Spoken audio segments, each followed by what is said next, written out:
The homelessness in San Francisco is out of control. Other cities stick them on buses and send them here. And now this is like a homeless camp. If I walk one block that way, I move from seeing professionals to seeing 10 people in a row actively cooking meth and shooting up. Urinating on the street, defecating, sleeping, shooting heroin on the street should be illegal. Well, that's a Fox News Digital exclusive with San Francisco residents on the homelessness crisis in their city. And get this, instead of tackling the problem, local leaders were caught cooking the books by redefining how they counted the homeless. That's cute. And they blame big business for all the vagabonds. Here now is Charlie Kirk, founder and executive director of Turning Point USA, and Ethan Berman, nationally syndicated radio host. All right, Charlie, why is San Francisco playing the blame game and the redefinition of homelessness? That kind of takes the cake.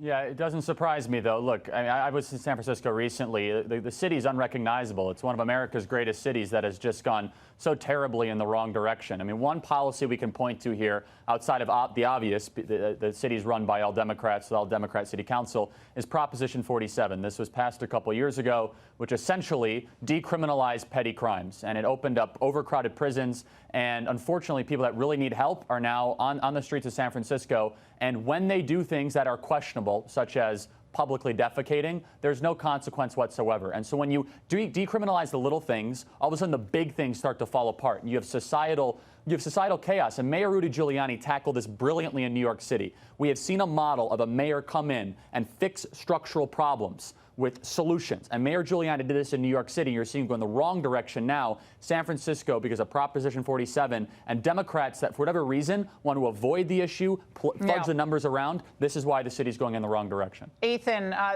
the residents, whether they're politically on the left or right, I was just there in San Francisco, and it is shocking. I've spent a lot of time over the years in San Francisco. I love the city.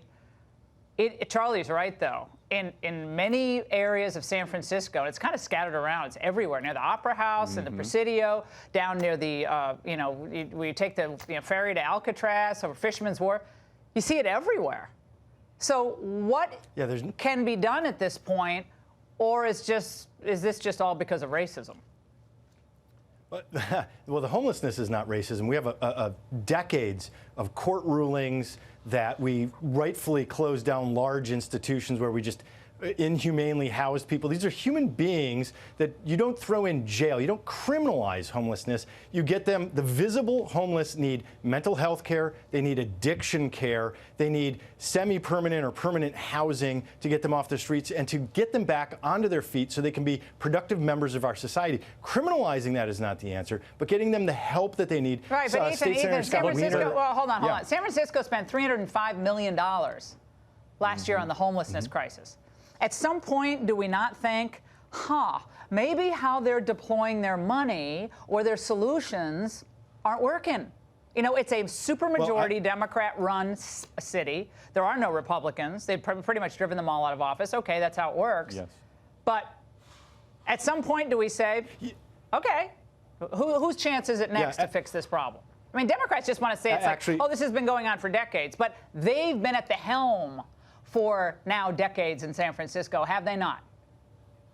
So again, this goes back to some certain court rulings and laws, and this is really important. So we just passed a new law here in California that allows extended conservatorship. It's upsetting certain groups, but it will allow us to provide the services that are needed for the visible homeless. And I want to point out really quickly that Charlie really misapplied the broken windows theory here, because Prop 47 is not the issue. Again, don't criminalize people that need our help and our care. Well, and we are changing the laws right now in this state. Unless they're totally insane, they have to. But you're not going to fix a thing. It doesn't fix anything, because the reason that never worked. So in Santa Cruz, but it's even worse than that. We got that point, Charlie. Ethan, it's even worse than that. San Francisco is distributing syringes to drug addicts on the streets, hundreds of thousands of drug accessory tools. Now, that's not criminalizing, that's subsidizing drug usage. And you could see it firsthand. Ethan, look, you're very smart. I have respect for you. There's no way you're proud of the rulers of San Francisco right now. This is one of America's greatest cities that is falling apart and is ripping at the seams. It's not because of wealth inequality, and here's why. There's plenty of rich cities in America that don't have this kind of structural problem. It's because of Democrats that, for whatever reason, refuse to follow the playbook that Mayor Giuliani instituted. And other successful mayors in both parties, by the way, across the country have followed the playbook, which is this. A police officer gets a social worker, and you solve it. That's right. New York has problems. It doesn't have the same problems. Of course, as we've seen in L.A. and in San Francisco. Now, Ethan, I have a bone to pick with you, as my mother used to say. You have a tweet that is pinned at the top of your Twitter page. When I saw it, I said, this can't be Ethan. This cannot be Ethan. That's me. Okay? I saw this, and I was like, you got to be kidding me. You're better than this. You say, I guess that makes it official. The Republican Party of 2019 is the party of white nationalism. History will not look kindly on you. So you're okay with labeling essentially half the country as racist bigots and white nationalists. Really? No, I'm saying the party has not done their job. The president has not done their job in rejecting clearly in an unequivocal terms at all times white nationalists, white supremacy, rejecting those people. That's false. No. Yes, he has. He did it after Charlottesville. Absolutely. He didn't I got do it into this fast with enough. Scott. He just did it. He didn't. And that wasn't good enough. After El Paso, he did it. And he didn't do it. And he didn't do it with Jake Tapper on the other network. You are wrong, and you keep saying it because it advances a narrative, Ethan. He rejected it, and he should. It is a poison on our society, and it is a cancer on our society.